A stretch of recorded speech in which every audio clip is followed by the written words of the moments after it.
Hello and welcome to the Musical Instrument Investigator. Today we're on the website of Mallams Auctioneers based in the UK. We're going to have a look at their latest sale, which is art and music. Just before we begin, I'd just like to say please consider subscribing or like or comment if you enjoyed this video, because that really does help. Also feel free to send an email if you have any questions or comments.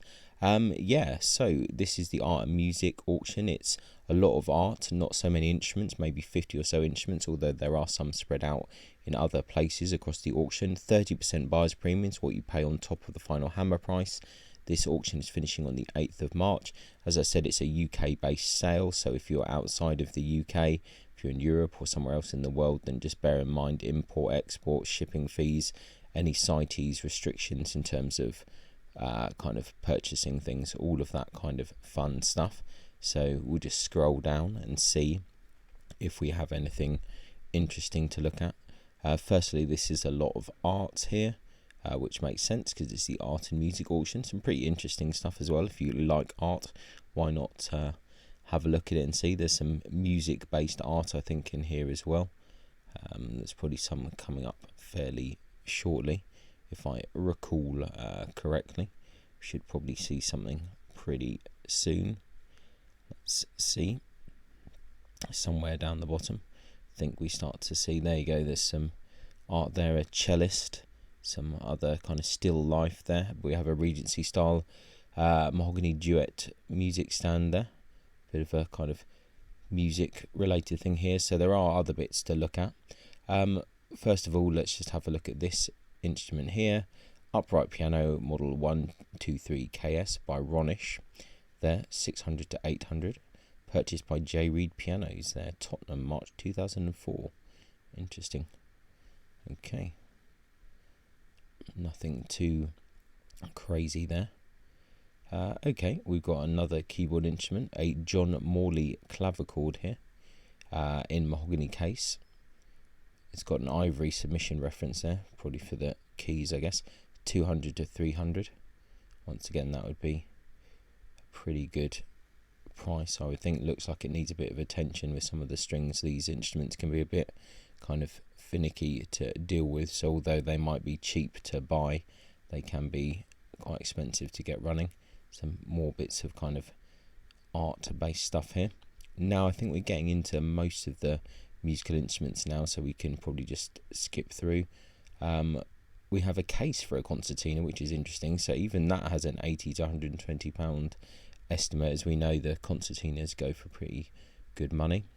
I've got a rosewood flute by Metzler & Co. London, 80 to 120 there. A Miller Brown 5-key marching flute and a similar by Henry Potter & Co. 50 to 100. Seems fair estimate there. Modern double bass bow stamped Gewa, 40 to 60. That looks like a glass fibre bow or something like that. Let's see if we can get a better picture. Yeah, it looks like a kind of cheapish glass fibre type thing. A Henry Keaton Sons brass natural trumpet there, 80 to 120. It's got quite nice detailing there on the bell. And a Gear for Music French horn, 40 to 60. That's a low end modern thing. Symphony brass trumpet, 40 to 60. Modern trombone, 40 to 60. Modern Cremona violin, 58 to 80. That's a modern trade violin, probably made in China. A German ebonized accordion here by Martini, 30 to 50. It's a piano based painting there by Edward Hall. A Van Engelen silver plated valve trombone, 30 to 50. An Italian mandolin Torelli Galliano Napoli. Let's see if we've got some other pictures there. Pretty standard that. Another cartoon. Some books. We can skip that. Oh, it's the Viome book there by Roger Millant, not Milcount. So there's a bit of an error there, 40 to 60. Reference books on various things, Stradivari. British violin makers, all fairly old. Probably a lot of these aren't too relevant anymore. Let's see. Jalovec book there. Retford bows. There might be some fairly Henley. All of the kind of classic stuff in here. Oh, there's the Benjamin Banks book. That's a nice book. Yeah, a whole load of books there. 50 to 100 could be a good lot. Classical music books there. Large quantity. Well, a little bit out of our remit here, but could be some good stuff in there. More reference books there. More kind of music related stuff. And same here, as I said, not so many actual musical instruments. Here you go, Stentor half size violin, 40 to 60. Epiphone 12 string acoustic, 80 to 120. Violin with 2-piece back with bows. Got quite a lot of bows there. Let's have a look at the pictures. Looks very much like your standard trade instrument with a whole load of trade bows. So 50 to 100 is probably reasonable. 19th century violin, 2-piece back. Let's have a look at this one. Okay. Okay, that's interesting enough. Probably some of the bows might be pretty good on this this one. Hard to say because they've cut out the details, but looks a little bit more interesting than your normal violin. Probably another trade instrument, but maybe of a slightly better level than most. Some of the bows look like they could be potentially interesting there, so worth looking at that or asking for more pictures from the auction house. Not something that I'm going to bother to do, but if you were that way inclined. Another violin here with a Strad label and 2 bows. Let's have a look at this. Quite wide spacing there of the F holes there.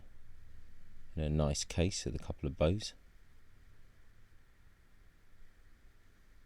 Yeah, fairly interesting looking violin there. What's the estimate on this? 100 to 200 seems reasonable. An heirloom copper and brass bugle there, 80 to 120.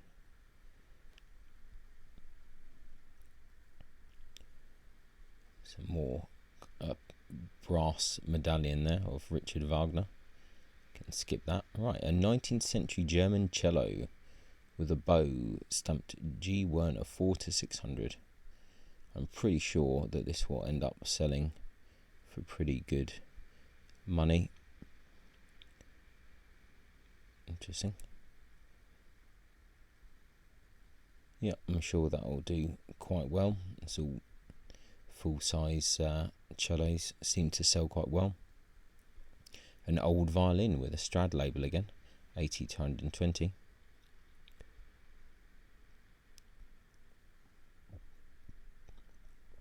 Once again, looks like a fairly standard trade violin, but not in too bad condition. 80 to 120.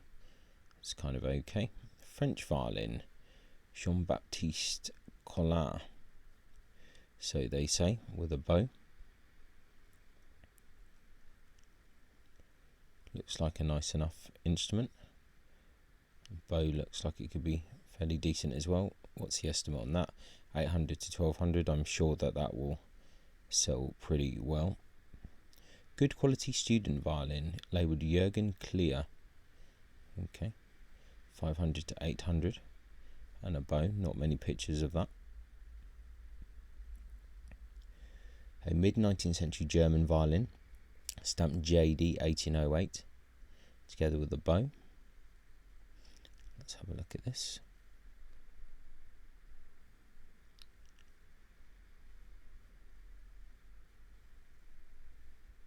Yep, interesting looking violin actually, that.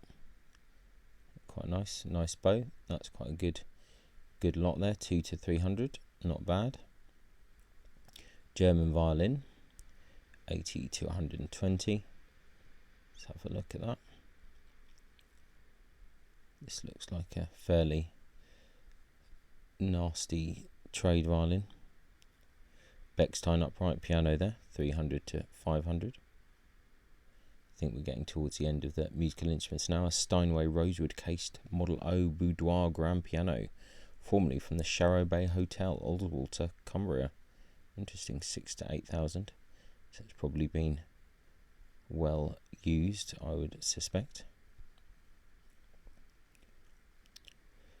And I think that is probably the end of the musical instrument catalogue part. Yeah, 7.3 is the last one, and then it's just oils and watercolours. So a very small auction, but a couple of interesting violins, to be fair, in that auction. All the other stuff not so crazy, but definitely a few interesting things. Put a link in the description as always. Check it out, see what you think. Any comments, any questions, just ask away, and I'll catch you next time. Ciao. Many thanks for tuning in to the Musical Instrument Investigator. I hope that you enjoyed the video. If you did, then please like, subscribe and turn on notifications, and watch out for the next video coming soon.